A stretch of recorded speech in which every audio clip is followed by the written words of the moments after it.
Ika-106 na kabanata. Flashback. Makikita ang palasyo kung saan bilog ang buwan.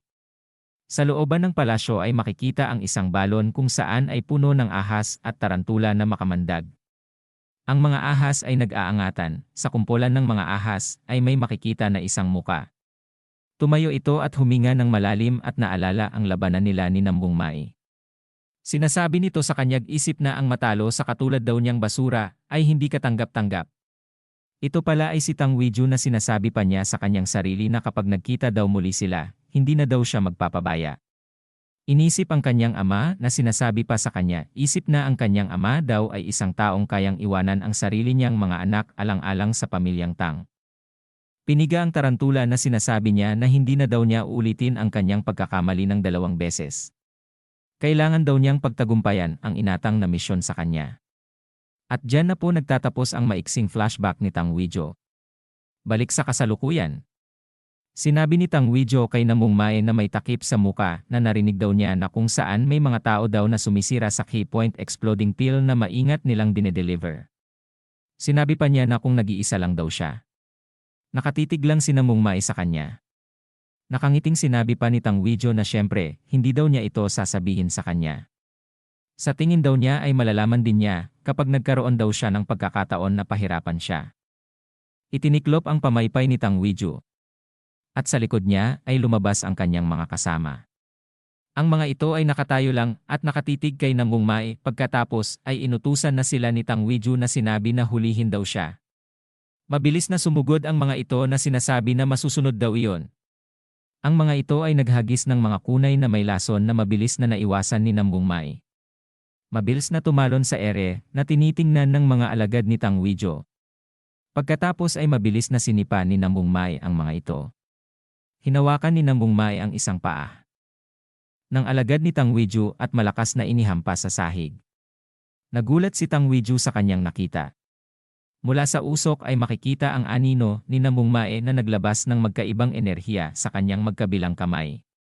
Lumiliwanag ang mga mata ni Nambung Mai na gumamit pala ng atake na Twin Dragon's Twister Palm style. Nagulat si Tang Weiju na sinabi na ang enerhiya daw na yon.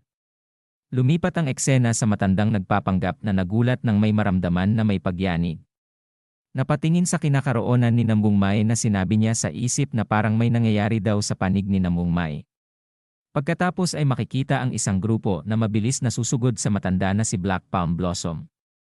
Nakangiti at naglabas ng enerhiya si Black Palm Blossom na sinasabi na dapat daw ay nanatili na lang sila sa pagtatago. Sinabi pa niya na siguro sa tingin niya sila ay gusto ng mamatay. Tinanggal ang kanyang pagpapanggap at naglabas ng enerhiya habang magkabilang atake ang mga alagad ni Tang Weiju ay sinabi niya na mamatay daw silang lahat. Binunot ang espada at pinatama sa mga alagad ni Tang Weiju, sanhi ng pagkaputol-putol ng katawan ng mga ito. Nagbabagsakan ang mga dugo sa kanyang harapan na sinabi niya sa kanyang isip na ayon daw kay Nambung Mai, ang mga taong ito ay galing sa Sichuan Tang na pamilya. Makikita ang mga bangkay na nagkaputol-putol na sinabi pa niya na ang mga ginawa daw nilang atake ay halata daw naman na sila ay nagmula doon. Ang mga tao daw na ito na nagmula sa Tang na pamilya ay ang Black Squad. Ang elite squad ng Tang na pamilya. Tumingin sa malayo na sinabi pa niya sa kanyang sarili na iniisip daw niya kung makakaya ito ni Nambung Mai na labanan sila. Bumalik kay Nambung Mai na tumitira ng kanyang magkaibang enerhiya na tumama sa 2 alagad ni Tang Weiju. Pagkatapos ay nagkaharap na silang dalawa habang ang sugat na natamo ni Nambung Mai ay naglalabas ng berdeng usok. Pagkatapos ay sinabi ni Tang Weiju na kung siya daw ba ay si Nambung Mai. Tiningnan niya ito at tinanggal ang takip sa kanyang muka. Pagkatapos ay nakaharap na sila sa isa't isa na sinasabi ni Nambung Mai sa kanya siya nga daw ito. Matagal-tagal na rin daw, Tang Weiju. Sinasabi ni Tang Weiju sa kanyang isip na natalo daw niya ng mabilis ang elite squad ng kanilang pamilyang Tang. Ano daw ang nangyari pagkatapos niyang ma-expel mula sa White Military Academy? Pagkatapos ay itinikom ang kamao ng mahigpit. Sinabi pa niya kay Nambung Mai na siya daw ay huminto na sa kanyang panggugulo sa kanyang misyon at siya daw ay umalis na. Lumingon na tumingin sa kanya si Nambung Mai na sinabi na siya daw ay natalo na sa kanya, hindi na daw ba niya ito naalala? Nagalit si Tang Weiju sa kanyang narinig at ang kanyang mata ay lumiwanag. At naglabas ng matinding enerhiya na sinasabi na paano daw na ang isang katulad niya ay minamaliit siya. Pagkatapos ay sumalakay ng freestyle technique, 100 Poison Palm. Nakatalikod si Nambung Mae habang malapit na ang mga kamay ni Tang Weiju na tatama sa kanya. Biglang lumingon si Nambung Mae at tinitigan ng seryoso at biglang isang alagad ni Tang Weiju ang biglang humarang. Tinamaan niya ito sa katawan na ikinasukan nito ng dugo. Mabilis palang hinatak ng enerhiya ni Nambung Mae ang taong hawak sa ulo kaya ito ay humarang sa ginawang atake ni Tang Weiju. Sinabi ni Nambung Mae sa kanya na na-train daw niya ng husto ang kanyang poison technique pero makabuluhan lang daw iyon kapag natamaan niya ang kanyang kalaban. Sinigaw ni Tang Weiju ang pangalan ni Nambung Mae. Ang hawak ni Nambung Mae sa ulo na lalaki ay inangat niya na sinasabi sa kanyang isip ni Tang Weiju na nalintikan na ang kanyang nakikita daw ay. Hindi na sinabi ang kasunod na sinabi ni Nambung Mae sa kanya na ang akala daw niya na natuto na ito ng leksyon, ngunit parang hanggang ngayon daw ay basura pa din ito. Mabilis na sinuntok sa muka ni Nambung Mae si Tang Weiju. Bumagsak at ikinabasag ng sahig sa lakas ng ginawang suntok ni Nambung Mae. Si Tang Weiju ay halos mawalan ng malay na pumuti ang mga mata sa lakas. Nang suntok ni Nambung Mae, naglabas ng enerhiya na lumiliwanag ang mga mata at naglabas ng dalawang uri ng enerhiya habang hawak ang damit ni Tang Weiju. Sinabi niya sa kanya na sabihin daw niya kung sino daw ang nag-utos at nagpagawa sa kanya at ihatid ang K-Point Exploding Pill. Hawak pa rin sa kuhilyo si Tang Weiju na sinabi kay Nambung Mae na pakyu daw siya kung sa tingin daw niya ay sasabihin niya ito. Nainis si Nambung Mae sa kanyang narinig na naglabas ng lilang enerhiya. At sinabi nito na kung sa tingin daw ba niya na siya pa rin ang dating Nambung Mae na nakilala niya sa White Military Academy. Nakatitig na sinabi pa niya na siya daw ay parang palaka na nasa balon, hindi daw pala kung hindi ay isang halaman sa isang greenhouse. Sinabi pa niya na ang tunay na sakit ay hindi isang bagay na nararapat na mararamdaman daw niya kapag natalo siya. Sinaksak sa balikat ni Nambung Mae si Tang Weiju na kanyang ikinasigaw ng sakit. Wika pa niya na ngunit ang mapagtanto daw na wala siyang magagawa. Nagiba ang itsura ni Nambung Mae na nakangiti na sinabi pa niya na tingnan daw niya ngayon ang sarili niya. Ito daw ang nakatakdang wakas ng mahihina. At dito na po nagtatapos ika-106 na kabanata. Thanks Lods, tropa, boss amo, paps kaibigan idol, idolo sa pagsuporta. Kung bago ka pa lang dito, baka naman.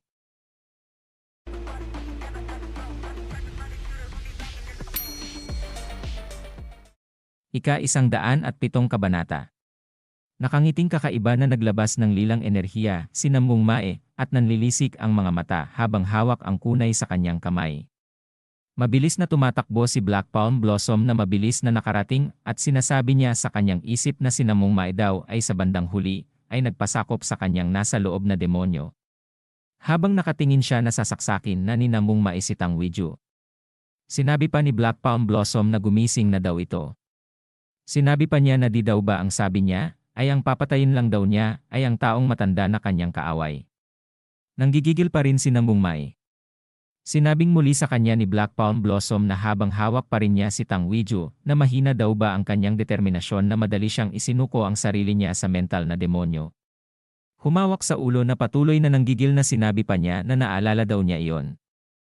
Tumingin sa kanya si Black Palm Blossom o ang Peking Guimyondok na sinasabi kay Nambung Mae na kapag naulit daw muli ito, siya daw ay walang ibang pagpipilian kung hindi ay patayin siya niya. Pagkatapos ay unti-unti nang bumabalik sa kanyang sarili si Nambung Mae na sinasabi na hindi na daw ito maulit. Nakahiga pa rin sa sahig si Tang Weiju na sumisigaw na sino daw ba sila para pag-usapan kung papatayin siya o hindi. Sinisigaw pa niya na paano daw ito nagagawa nila sa kanya. Siya daw ay si Tang Weiju, ang tagapagmana ng Tang na pamilya. Sinabi sa kanya ni Black Palm Blossom o nagpapakilalang Guimyondok na ang Sichuan na Tang na pamilya ay hindi naman daw mahuhusay. Ang nag-iisang commander daw ng Black Flower League ay madali lang puksain ang buong pamilya ng Tang. Pagkatapos ay isang mabilis na karayom ang tumusok sa league ni Tang Weiju. Sinabi pa ni Black Palm Blossom na habang hawak ang dalawa pang karayom na dapat pa nga daw siyang magpasalamat na siya ay binuhay pa dahil siya ay bata pa. Ibinaling ang mga tingin sa Key-Point Exploding Pill na sinasabi na sa ngayon naman daw. Lumapit. Sa mga exploding pill na may inilalagay si Black Palm Blossom na sinasabi ni Nambung Mae na ano daw ang ginagawa nito. Tumugon na sinabi sa kanya nito na hindi daw naman nila kayang dalhin ang ganitong karaming pills. Ang inilagay pala ni Black Palm Blossom ay isang granada. Sinabi pa niya na hindi daw dapat sila umiral sa mundong ito, kung kaya ang lahat na ito ay dapat nang mawala. Lumipat ang eksena kung saan ay may mabilis na umiikot na espada sa ere at pagkatapos ay tumusok sa sahig. Huminga ng malalim na hawak ang kanyang balikat na naiinis at nakaluhod na sinasabi na siya daw ay talo na.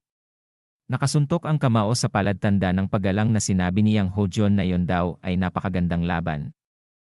Pagkatapos ay makikita ang mga tao na masayang naghihiyawan. Sinabi ni Shimbaek na siya daw ay ang huling lalaban, kung kaya naman ay hindi siya pwedeng matalo. Na ikinagulat ng lalaking martial artist. Lumingon na tumugon na sinabi na ang batang lalaki daw na yon na nagmula sa Hainan sect ay medyo malakas kaysa daw sa kanyang inaasahan. Sinabi sa kanya ni Shimbaek na kung sa tingin daw ba niya na ito ay kasing lakas niya. Sinabi ng lalaking martial artist sa kanya na sa tingin daw niya ay mas magaling ito kaysa sa kanya, ngunit iniisip niya na ito ay subukan dahil daw sa ito ay pagod na. Sinabi pa sa kanya ni Shimbaek na huwag lang daw niya ito basta subukan.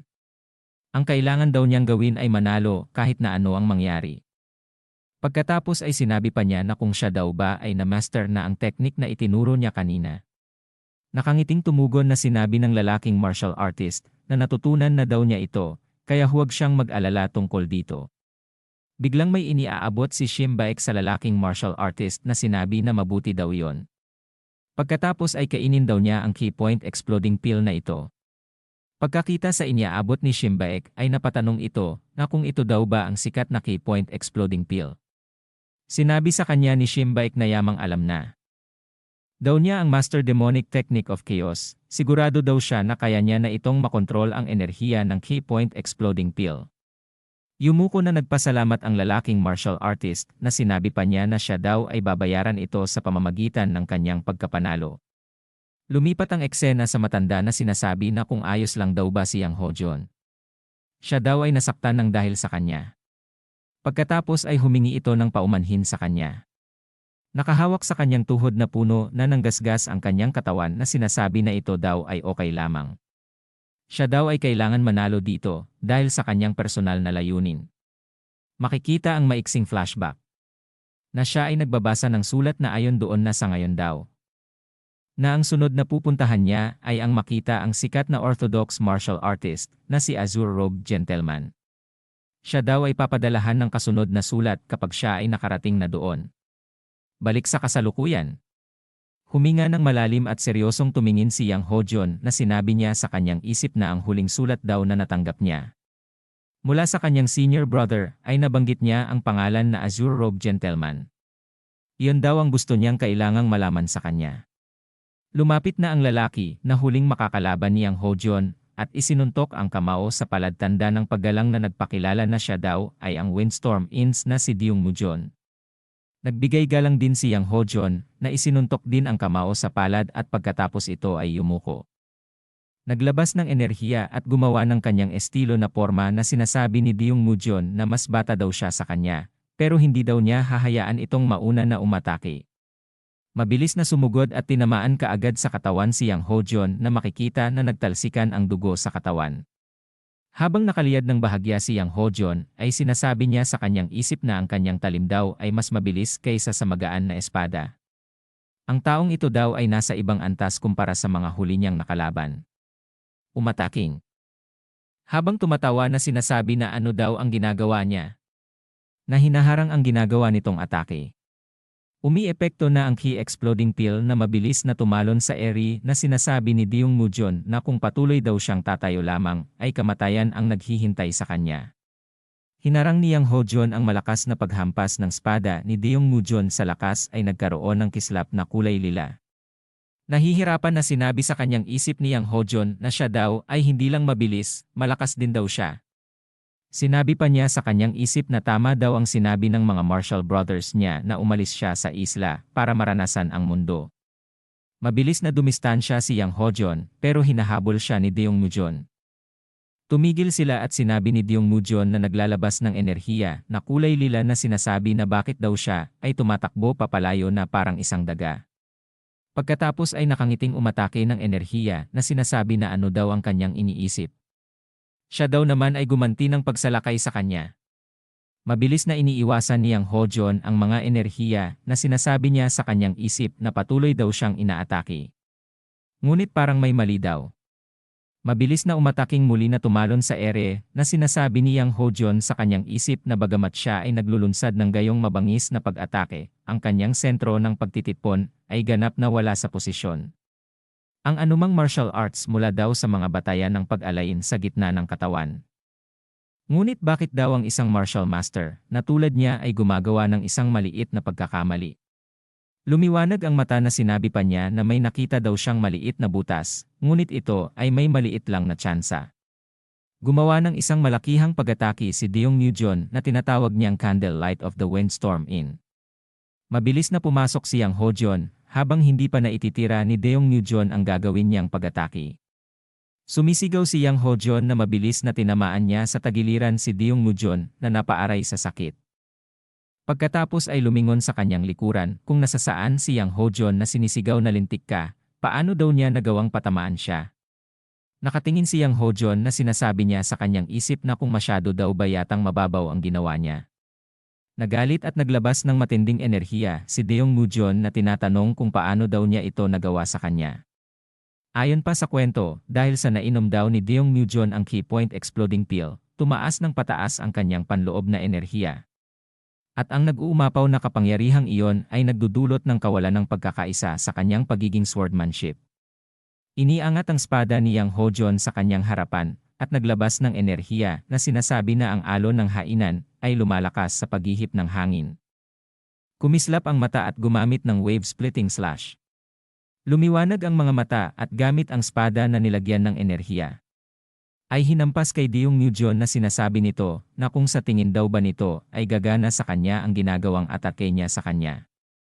Mabilis na hinarang din ang espada na may enerhiya ni Yang Hojon. Inangat ang espada at muli na naman niyang ginamit ang wave-splitting slash. Habang hinaharang ang ginagawang atake ni Yang Hojon, ay sinasabi ni Deong Mujon na ito daw ay baliwala lang. Paulit-ulit na inatake niya ng wave-splitting slash.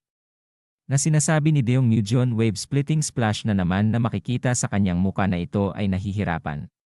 Sunod-sunod na wave-splitting slash ang ginawa ni Yang Hojon na halos walang magawa si Deong Mujon kung hindi ay ang harangin lamang ang ginagawa niya. Napaluhod at nanlaki ang kulay lila niyang mga mata. Na nagulat at nakatitig kay Yang Hojon habang ito ay naglabas ng enerhiya at lumiliwanag ang mga mata. Nahahampasin na ng malakas ng kanyang espada ito. Sinabi ni Deong Mujon sa kanyang sarili na hindi niya daw ito kayang harangin. At dito na po nagtatapos ang ika-107 kabanata.